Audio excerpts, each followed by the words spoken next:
여러분 안녕하세요. 엄지굴 매일 성경 읽기 여호수아서 말씀 묵상 훈련 함께하고 있습니다.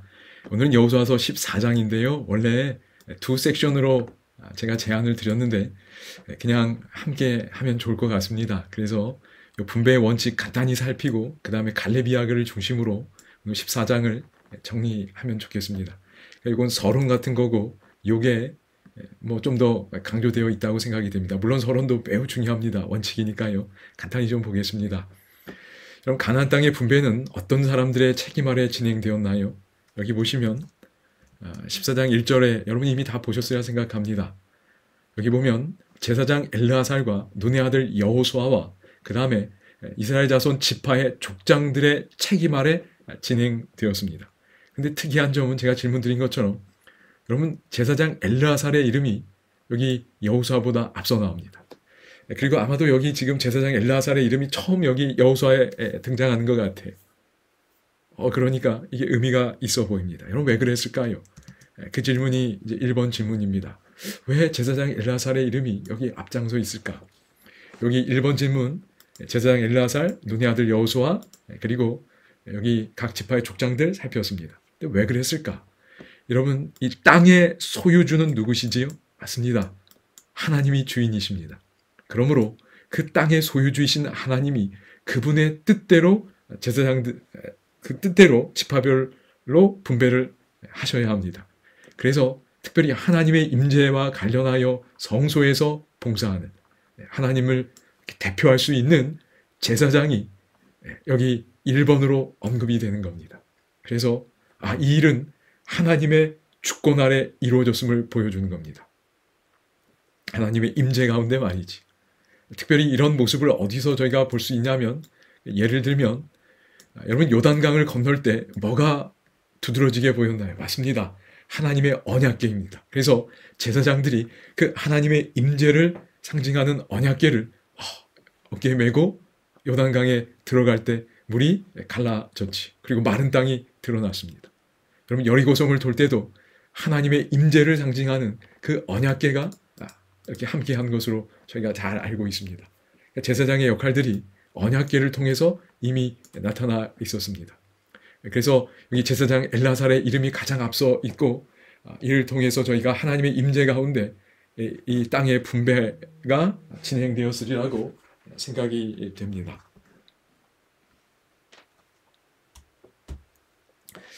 이제 2번 질문입니다.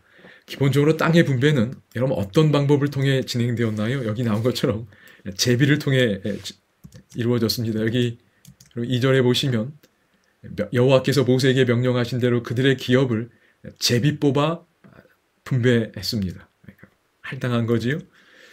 여러분 제비는 맞습니다. 인간의 의지가 최대한 배제되어 있는 겁니다. 제비는 그러므로 하나님의 주권을 보여주는 하나의 장치가 되리라 생각이 됩니다. 그래야 모두가 그 결정에 다 순복하겠지요. 3번입니다. 여러분 요단 서쪽 지역에서 땅을 분배받지 않은 지파가 있습니다. 어떤 지파지요? 맞습니다. 이미 땅을 분배받았던 두 지파 반, 그러니까 2.5지요. 그 다음에 누가 또 분배받지 않았냐면 맞습니다. 레위인들이 분배받지 않았습니다. 이 내용이 여기 3절에 나옵니다. 그렇지요? 여러분 성경책 3절에 보시면 그 내용이 나옵니다. 이 말씀드린 것처럼 레위 사람들은 성소에서 봉사하는 직분에 구별된 사람들입니다. 그래서 땅을 분배받지 않았습니다. 그리고 이미 말씀드린 것처럼 레위 지파는 별도의 하나의 땅에서 그들만 모여 사는 게 아니라 각 지파에 다 섞여 들어가 있어요. 그래서 마치 소금이 음식물에 섞이는 것처럼 레위 사람들이 하나님의 율법을 들고 그 삶에 들어가서 그 율법이 그 삶에 구현되도록 나타나도록 도와주는 역할을 했다고 생각이 됩니다. 참 그런 의미에서 오늘 우리 그리스도인들은 다 이런 삶을 살도록 기대되고 있다고 생각이 됩니다. 우리가 어느 곳에 있든 학교에 있든 교회에 있든 이런 하나님의 기대를 제가 잘 간직하면 참 좋겠습니다. 이제 4번 질문입니다. 레위 지파가 그럼 땅을 기업으로 받지 않았습니다. 그렇지요. 그리고 두 지파 반도 제외되었습니다. 그러면 이미 요단 동편에서 2.5 지파가 분배를 받았기 때문에 제외됐고 레위 지파도 그 분배에서 제외됐습니다. 그러면 3.5 지파지요. 그러면 이제 요단 서쪽에서 분배받아야 되는 지파는 12지파 가운데 8.5 지파면 12가 됩니다. 그런데 요단 서편에서는 몇 지파가 분배받냐면 9지파 반이 분배를 받습니다. 9.5가 분배를 받지요. 어떻게 된 일일까? 여기에 대해서 여기 보면 4절에 설명을 합니다. 왜 그런가? 여러분 요셉의 자손이 므낫세와 에브라임 두 지파로 이렇게 확장됩니다. 그렇지요. 그래서 그냥 야곱의 12아들로 하면 그냥 요셉만 하면 이렇게 12지파인데 요셉이 두 몫을 받으면서 므낫세, 에브라임이 각각의 지파로 인정이 됩니다. 그렇지요. 그래서 9.5 지파가 요단 서편에서 땅을 분배받게 됩니다. 요셉의 몫이 두 몫으로 이렇게 주어지게 되는 겁니다.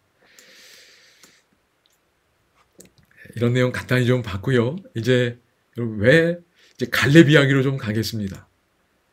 여러분 왜 갈렙 이야기가 기록되어 있을까요? 이걸 이해하는 건 매우 중요한 것 같아요.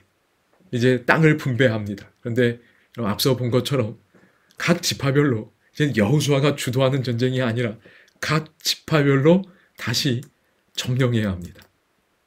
그리고 다시 점령해야 되고 그리고 어떤 의미에서 그 점령된 땅을 뭐 해야 돼요? 확장해야 합니다. 이것이 하나님의 기대였습니다. 점령하고 다시 확장하는 일에 갈렙의 이야기가 하나의 모델로 제시가 되는 겁니다. 그래서 각 지파별로 땅을 분배하는 그 구체적인 이야기들이 나오기 전에 이제 너희들 이 모델처럼 살면 돼. 바라볼 모델을 여기 기록하는 겁니다. 갈렙이 그 대선배님이지요. 앞장서는 겁니다. 그것을 오늘 우리에게 이 기록을 통해 분명하게 보여주고 있다고 생각이 됩니다. 여러분 그런데 조금 더 이 성경의 구조를 그 의도를 좀 보면 좋겠습니다. 그럼 저는 이런 구조를 통해서 성경의 메시지가 이거 맞구나 라고 확인이 되면 야 이게 하나님 뜻이구나 라는 감동을 받습니다. 이거 진짜 하나님 뜻인 거예요. 그러니까 성경의 기록 의도가 있습니다. 여러분 여기 앞서 저희가 1절을 봤지요. 1절 내용 다시 한번 보겠습니다. 여기 보시면 이 분배를 시작하면서 말이지요. 여기 그 책임자들을 언급합니다. 제사장 엘르아살, 눈의 아들 여호수아 그리고 이스라엘 자손의 지파의 족장들이 분배했다고 하면서 이제 문을 여는 겁니다. 분배의 문을 여는 거예요. 그러면서 간단하게 원칙들 나오고 누구 이야기가 나온 거예요? 맞습니다. 갈렙 이야기가 나온 거예요. 그러니까 여기 14장 1절이 분배의 서론입니다. 책임진 사람, 세 그룹이 나옵니다. 그렇지요? 그리고 누구 이야기가 나왔어요? 하나의 모델로서 갈렙 이야기가 나왔습니다. 여러분 그런데요. 이 분배 이야기가 어디서 마치냐면 전반적인 구조를 말씀드리는 겁니다. 저 뒤에 가서 보겠습니다. 이건 여러분도 성경을 좀 직접 찾아보시기 바랍니다. 제가 화면에서 보여드리긴 하겠지만 여러분이 직접 확인하셔야 됩니다. 성경이 하나님 말씀이잖아요. 여러분이 이게 하나님 뜻이구나 느끼셔야 합니다. 그래서 19장 저 맨 뒤로 가보시기 바랍니다. 19장 51절이에요. 여기 보면 이 분배하는 일이 마칩니다. 그래서 시작할 때 나왔던 그 구절이 여기 똑같이 나와요. 제사장 엘르아살과 눈의 아들 여호수아와 이스라엘 자손의 지파의 족장들이 여러분 이 14장의 이야기는 길갈에서 있었던 것으로 보입니다. 하나님의 성소 그 앞에서 아마 진행되지 않았을까 싶습니다. 그런데 이제 그 유다 지파, 에브라임 지파 이런 중요한 지파 끝난 다음에 나머지 지파는 이제 나중에 보시게 돼요. 18장에 보면 실로에서 진행되는 걸 보게 돼요. 그래서 여기 실로가 나오는 겁니다. 회막문 여호와 앞에서 제비 뽑아 나눈 기업이 이러하니라. 그러면서 이게 땅 나누는 일을 마쳤더라 그랬어요. 사실상 14장의 이야기와 같은 패턴입니다. 14장은 길갈에 있는 하나님의 성소에서 그 성소 앞에서 진행됐으리라 생각이 됩니다. 제사장 엘르아살이 거기 있는 겁니다. 그런데 여러분 여기 제사장 엘르아살, 눈의 아들 여호수아, 그리고 지파의 족장들, 제비 뽑아 나눈 기업. 여러분 14장의 그 이야기, 시작할 때 이야기가 끝부분에 나오는 겁니다. 그러니까 여기 19장 몇 절이었지요? 51절에 분배하는 이야기가 마무리가 되는 겁니다. 여기서 문을 열었습니다. 오픈했어요. 그리고 여기서 클로즈 했습니다. 그런데 놀라운 건 시작할 때 누구 이야기했어요? 갈렙 이야기했습니다. 끝날 때도 누구 이야기할 것 같지 않나요? 맞습니다. 누구 이야기 나오냐면 여호수아 이야기 나옵니다.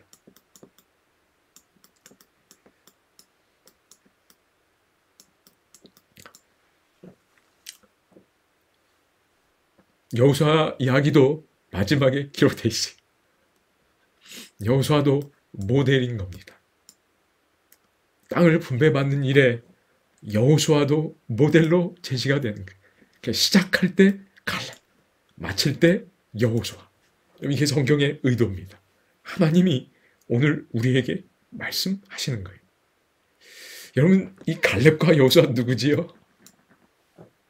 민수기 여러분 잘 아시는 이야기입니다. 그렇지요? 13장 여기 14장에 보면 정탐꾼들 이야기 나오지. 그때 10사람은 이 불신의 보고를 했어요. 2사람.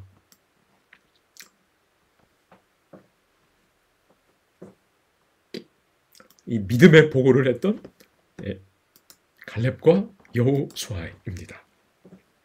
그들이 이때 참 하나님께 충성했어요. 그죠? 페이스풀했어요. 신실했습니다. 근데 그들이 하나님의 약속이 이루어지는 이 분배하고 하나님의 이 땅을 정말 이제 실현되는 거예요. 그죠? 땅을 주겠다. 안식을 주겠다 했는데 이제 그 땅을 점령하고 그 땅에 살아야 합니다. 그 일에 이 갈렙과 여호수아 이 이 신앙의 영웅들이 끝까지 하나님께 충성하는 겁니다. 그러니까 모델인 거예요. 이들은 진짜 남은 자손입니다. 그래서 여러분 특별히 여러분이 갈렙과 여호수아가 이 성실했다는 게 뭐지요? 대세를 따르지 않았어요. 그렇지요? 인기가 없었어요. 그러나 하나님의 뜻 따랐습니다. 그렇게 해서 하나님께 충성한 사람들이었어요. 이런 충성이 분배 이야기에서도 아름답게 등장하는 겁니다. 특별히 갈렙은 어떤 사람이었지요? 맞습니다. 그럼 갈렙은 가장 앞장서는 것으로 오늘 우리에게 모본을 보여주는 거예요. 이제 정복을 해야 돼요. 다시 점령해야 합니다. 그리고 확장도 해야 돼요. 그런데 그런 용기를 내야 될 그 시점에 다들 어떤 의미에서 추조하고 있을 때 나중에 그런 내용도 나오지요. 가장 용기 내어 앞장서는 갈렙이 된 겁니다. 여러분 여호수아는 어떤 의미에서 모델이 되죠? 여러분 그의 땅을 기업으로 받는 일에 가장 나중에 받아요. 꼴찌로 받습니다. 가장 공이 많은 사람인데 꼴찌로 기업을 받는 거예요. 자기 이익을 구하지 않는 겁니다. 갈렙 역시 마찬가지지요. 가장 먼저 앞서서 희생하며 용기를 보이는 거고, 자기 유익을 구하지 아니하고 여호수아는 그 지파의 땅을, 자기가 할당된 그 땅을 가장 나중에 받는 거예요. 이런 지도자 참 얼마나 행복할까요? 이런 지도자를 저희가 정말 가까이에서 볼 수 있다면. 그러나 여러분, 성경에서 이렇게 보는 거 참 감사하고 행복합니다. 그렇지, 이게 정말 지도자인 겁니다. 여러분, 이런 분들이 오늘 우리 삶의 곳곳에, 교회 곳곳에 저는 있음을 믿습니다. 정말 숨겨진 갈렙과 여호수아 같은 분들이 있음을 믿습니다. 그리고 저도 참 제가 속한 영역에서 이런 사람 되고 싶습니다. 그리고 우리 아이들도 정말 이런 사람들로 성장하면 얼마나 좋을까요? 사실 이런 모습은 예수님이 보여주셨어요. 그렇지요? 갈렙처럼 앞장서는 예수님의 모습, 그리고 여호수아처럼 가장 낮은 곳에서 가장 자기를 낮추시는 예수님의 모습도 저희가 보는 거예요. 결국 갈렙과 여호수아는 예수님을 그냥 반영하는 거예요. 이 내용이 제 마음에 굉장히 감동이 됩니다. 오늘 이 시대에 이런 지도자들이 또 많이 나오고 또 곳곳에서 이렇게 계시고 또 활동하고 계심을 믿습니다. 저희가 뭐 다 잘 알 수는 없지만요. 그리고 저희도 그렇게 될 수 있기를 소망해 봅니다. 특별히 이제